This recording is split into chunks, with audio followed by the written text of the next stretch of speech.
Good morning, everyone. It is Sunday, not quite football season yet, but I'm rocking my retro Kayvon Thibodeau #1 overall draft choice out of the New York Giants jersey this morning.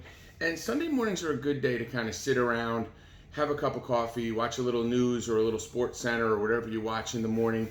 And it got me thinking about television marketing. And this video, if you're a small to medium-sized business owner in a local market, this video is for you. So here's where you need to pay close attention. You guys have all seen these commercials before.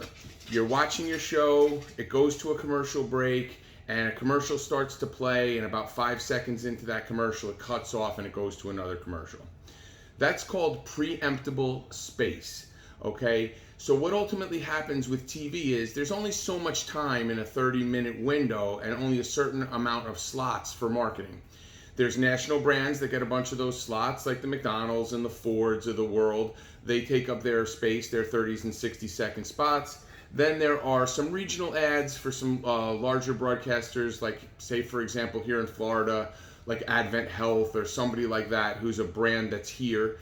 And then there's slots that are saved for local businesses, whether that's a doctor's office, a local car dealer, a local sandwich shop, whatever it is.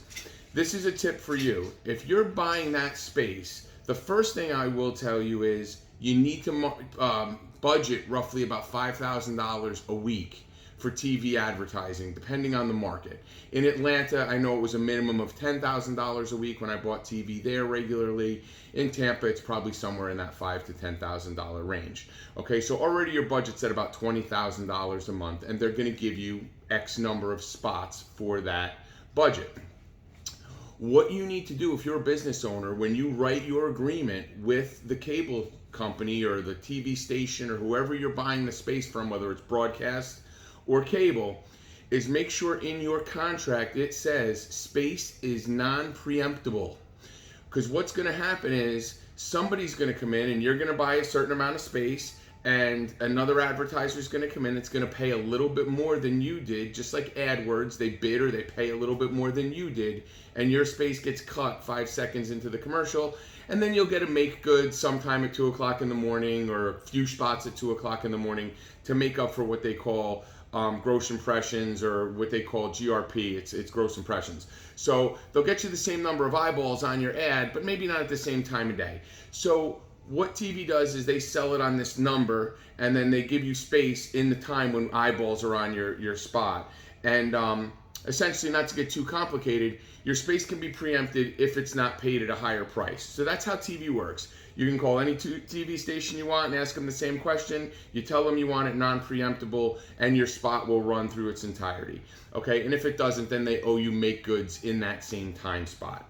What I will tell you is definitely not preemptible is a magazine that goes to every single affluent homeowner within a 5-mile radius of your building. That's not preemptible. What also isn't preemptible is Facebook and Google sponsored and display ads where people are going to see your ad and click on it. 20,000+ impressions per month within a 5-mile radius of your office. You want your ads to be seen, you want to give something back to the community, you want to be a part of your neighborhood and be a better neighbor and a good sponsor, contact me today, Best Version Media. My contact information is in the post that I'm going to post, and go Giants. Football season's right around the corner. Talk to you soon.